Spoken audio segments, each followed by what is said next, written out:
असं आश्चर्यकारक आहे असं यत्किंचित मला वाटलं नाही. आम्ही आमच्यामध्ये जी चर्चा करत होतो त्याच्यामध्ये साधारणतः आम्हाला लोकांचं मत हे होतं की हा निर्णय उद्धव ठाकरे किंवा त्यांच्या सहकाऱ्यांना अनुकूल लागेल असं दिसत नाही. आणि त्याचे अनेक कारणं आहेत. पण सत्ताधारी पक्षातल्या लोकांनी मुख्यमंत्र्यांच्या सह संजय को सब कुछ दिखता है. आहे भाष्य केलेलं होतं. त्यामुळे त्यांना एक प्रकारची खात्री ती खात्री या निकालात दिसेल असं ध्वनी केलेलं होतं आणि तसाच हा निकाल लागला. फायनल डॉक्युमेंट आणि वकिलांशी चर्चा केल्याच्या नंतर अधिक स्पष्टता येईल. पण हा निकाल वाचल्याच्या नंतर सुप्रीम कोर्टामध्ये उद्धव ठाकरे यांना जावं लागेल आणि उद्धव ठाकरेंची केस सुप्रीम कोर्टामध्ये या निकालाच्या भाष्यावरनं ही अधिक सोयीची होईल.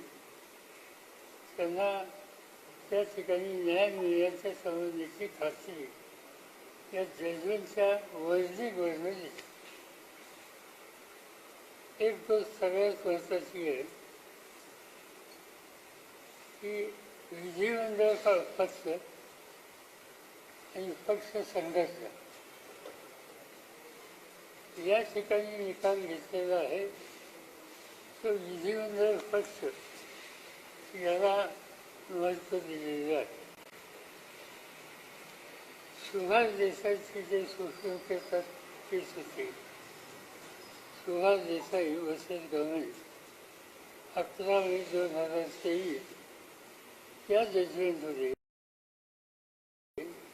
सुप्रीम कोर्टाच्या 5 जजेसच्या टीमने हा निकाल दिलेला आहे.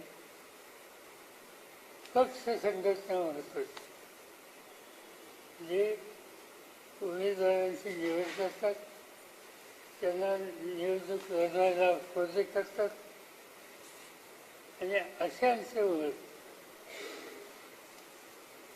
यापेक्षा त्यांना जे निवडतात त्यांचं मत, त्यांचा अधिकार अधिक महत्त्वाचा आहे.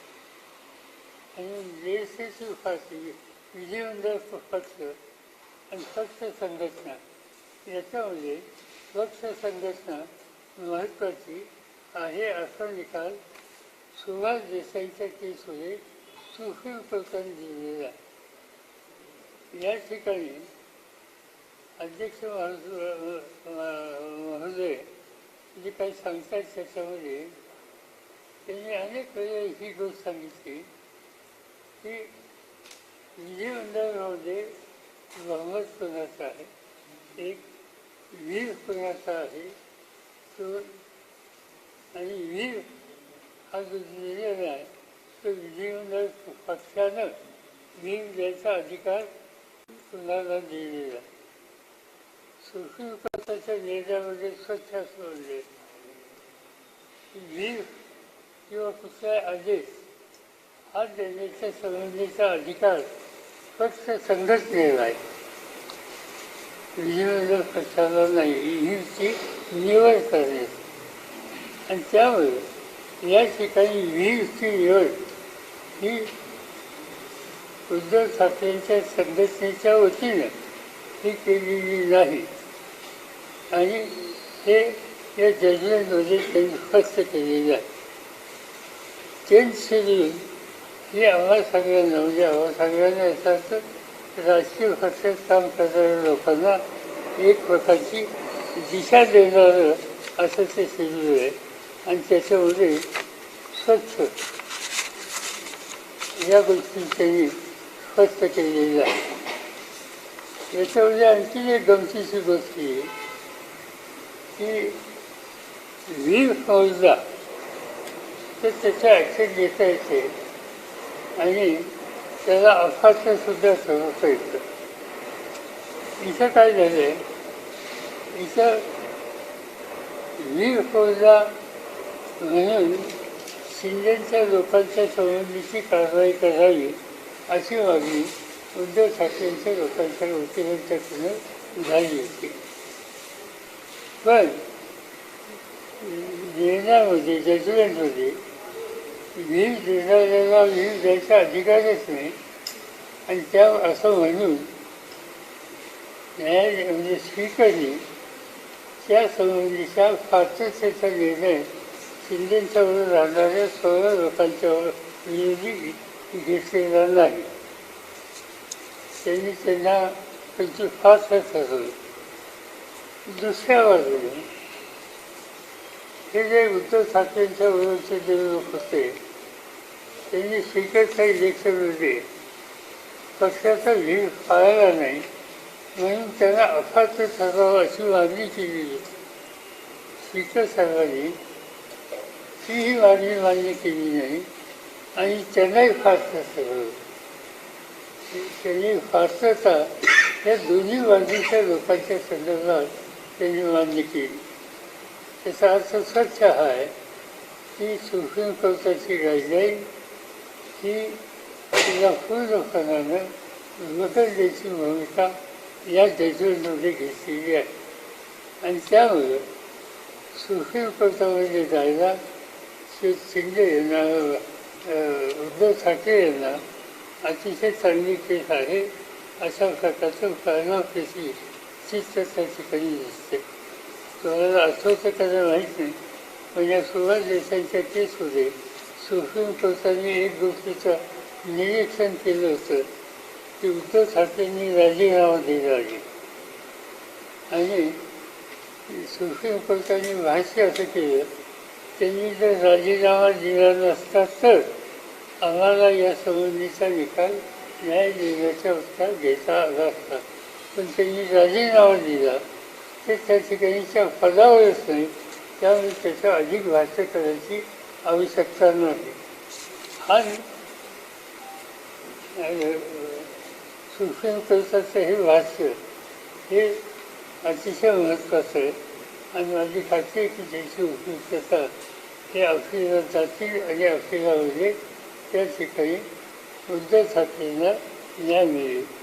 आणि दुसरी गोष्ट एक अशी आहे की शेवटी ह्या निकालाचा निवडणूक काहीतरी 2-3 महिन्यात लोकसभेची आणि 6-7 महिन्यावर निर्णय होईल. त्यामुळे आता हा निकाल शेवटी लोकांच्या कौतुक होणार आणि माझी खात्री आहे की ज्या पद्धतीनं आज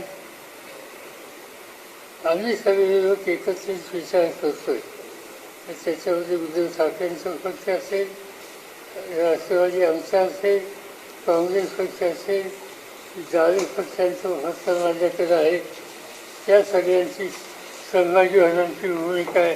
ते सगळे डावी पक्ष असतील आणि आमचा जो काही सुसंवाद प्रकाश आंबेडकरांशी चालू आहे त्याचा जो अंतिम निर्णय झाल्याच्या नंतर हा जो आमचा सगळा समूह आहे हा सामुदायिकपणानं महाराष्ट्राच्या जनतेच्या समोर जाईल आणि या निकालाला सुप्रीम कोर्टाची गाईडलाईन बाजूला ठेवून कशा पद्धतीने हा निकाल दिलेला आहे. हा न्यायालयीन निवारा नाही, हा राजकीय विचाराचा निवारा आहे. हे जनतेच्या समोर मांडायला आम्हाला निश्चित उत्तम संधी आलेली आहे आणि निवडणुका जवळ असल्यामुळं सत्तेचा वापर कसा होतो याचं एक मोठं उदाहरण या निमित्तानं जनतेच्या समोर देता येईल आणि हा कार्यक्रम आम्हा सगळ्यांच्या वतीने लवकर सुरू होईल. माझं पक्ष संघटना तर त्यांनी सांगितलं ना की पक्ष संघटना त्यांनी सांगितलं शिंदेची असं आहे. आता राष्ट्रवादीची एक केस चालू आहे इलेक्शन कमिशनमध्ये. त्याच्यामध्ये पक्ष संघटना कोणाची हा निकाल इलेक्शन कमिशन ठरवेल अशी भूमिका आहे. त्यांचं जजमेंट अजून आले नाही पण त्याची चर्चा त्या ठिकाणी झाली आणि शेवटी सुप्रीम कोर्ट सुद्धा, पण शेवटी महाराष्ट्रातल्या जनतेला या केसपुरतं बोलायचं तर संघटनेचं नाव काढायचं शिवसेना. ठीक आहे, अख्खा शिवसेना त्यांनी चिंधवणारी, पण जनतेला शिवसेना ही बाळासाहेब ठाकरे यांची नेतृत्वाची आणि बाळासाहेब ठाकरेच्या नंतर त्यांच्या हयातीत त्यांनी उद्धवच्या कधीही जबाबदारी सुखरूप केली. आता त्याच्यानंतर उद्धव ठाकरे आणि त्यांची ही शिवसेना या गोष्टी महाराष्ट्रात स्वच्छ आहेत. उद्धव ठाकरे मुख्यमंत्री झाले, त्यांची ही शिवसेना या गोष्टी महाराष्ट्रात स्वच्छ आहेत. उद्धव ठाकरे मुख्यमंत्री झाले, शिवसेनेचे म्हणून राहिले, आम्हाला सगळ्यांचा त्यांना पाठिंबा होता. त्यांच्या मंत्रिमंडळामध्ये आज ज्यांना खरी शिवसेना म्हणून न्याय स्वीकारचा निर्णय दिला आणि त्या शिंदेचं सहभाग उद्धव ठाकरेंच्या मंत्रिमंडळात होतं. त्या सवय कालावधीमध्ये उद्धव ठाकरेंच्या मंत्रिमंडळाचे मंत्री, शिवसेनेच्या मंत्रिमंडळाचे मंत्री, शिवसेना कोणती तर उद्धव ठाकरेंच्या नेतृत्वाखालची संघटना, हे सगळं महाराष्ट्राला माहिती. आणि त्यामुळे हे सगळं असं सुद्धा असताना हा निकाल या ठिकाणी घेतला आणि लोकांना माहिती आहे की ही संघटना कुणी स्थापन केली, वर्षानुवर्ष या संघटनेचं नेतृत्व कुणी केलं. असं असताना शिवसेना कुणाची त्याचा निकाल या स्पीकरने केला, तो माझ्या मते सुप्रीम कोर्टात उद्धव ठाकरेंची केस आणखी भक्कम व्हायला त्याची मदत होईल. राष्ट्रवादीची सुद्धा असंच फ्रॅक्शनचा विषय स्पीकरच्या समोर जो असणार आहे, या निकालाचा त्याच्यावरती काय परिणाम होईल तुम्हाला असं वाटतं? असं की याच्या आधीच आम्ही सांगत होतो की हा चेंज कसं आहे की स्पीकर ही इन्स्टिट्यूशन आहे, त्या इन्स्टिट्यूशनची प्रतिष्ठा सगळ्यांनी समजली पाहिजे. पण आपण हे बघितलं निकाल 2 दिवसावर आहे आणि निकाल ज्यांची केस ज्यांच्यासमोर आहे त्यांना भेटीला स्पीकर जातात. याचा अर्थ काय, उद्याच्याला एखाद्याची केस एखाद्या हायकोर्टात आहे किंवा कोर्टात आहे कोणाच्या समोर आणि तो न्यायाधीशात जर त्याच्या आधी 2 दिवस ज्याची केस आहे त्याच्या घरी जात असेल, त्यांनी सांगितलं की माझ्या मतदारसंघाची कामं होती, माझ्या मतदारसंघाची कामं मला करायला आत्ताच आठवण झाली का, गेल्या अनेक वर्षामध्ये ते सभासद होते तेव्हा काय करत होते.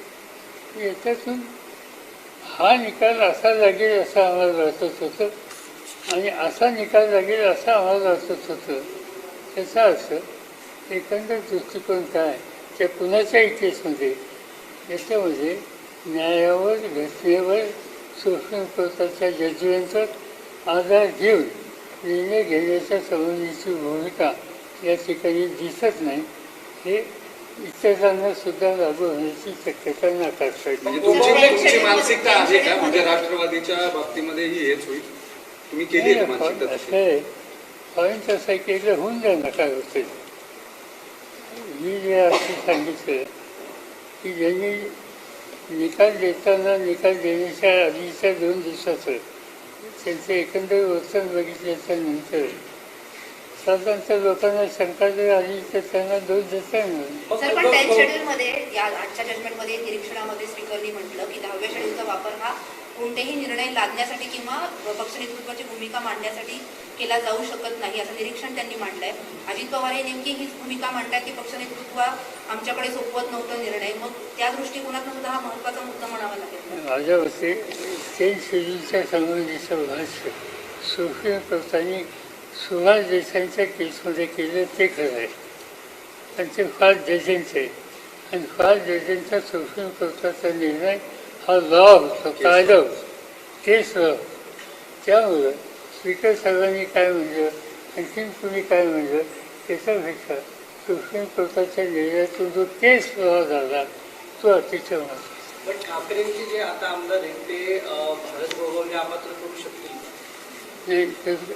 आता कशी करतील नाही नाही म्हणजे त्यांना अधिकार आहे का व्हीप व्हीप असल्यामुळे व्हीप ठेवलाय त्यांचा. या स्पीकरने सांगितलं की त्यांचा व्हीप आहे, पण स्पीकरने त्यांना अफाचं ठरवण्याची मागणी ही मान्य केली नाही.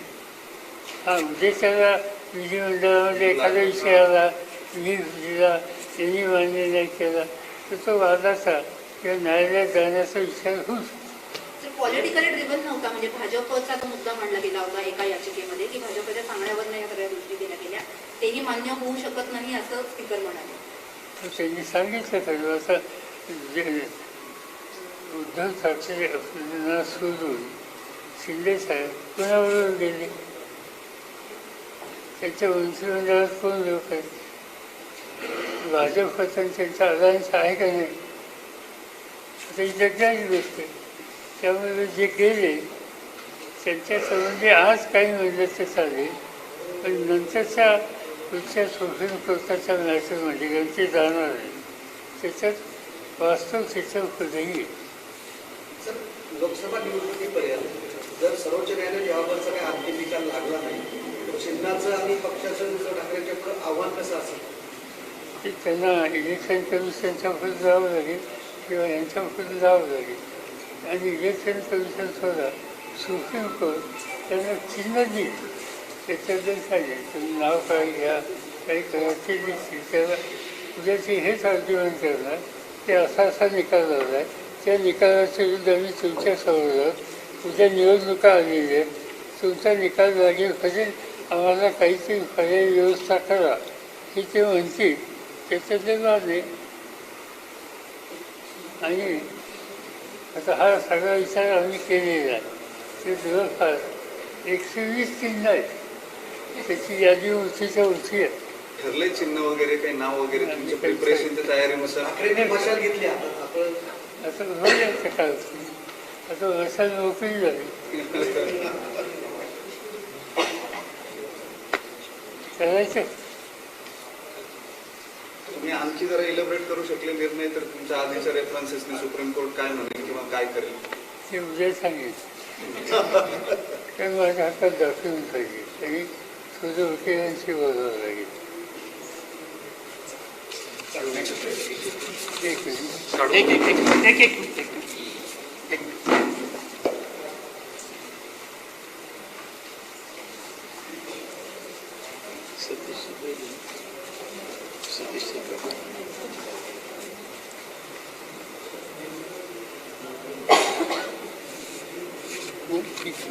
ठीक आहे.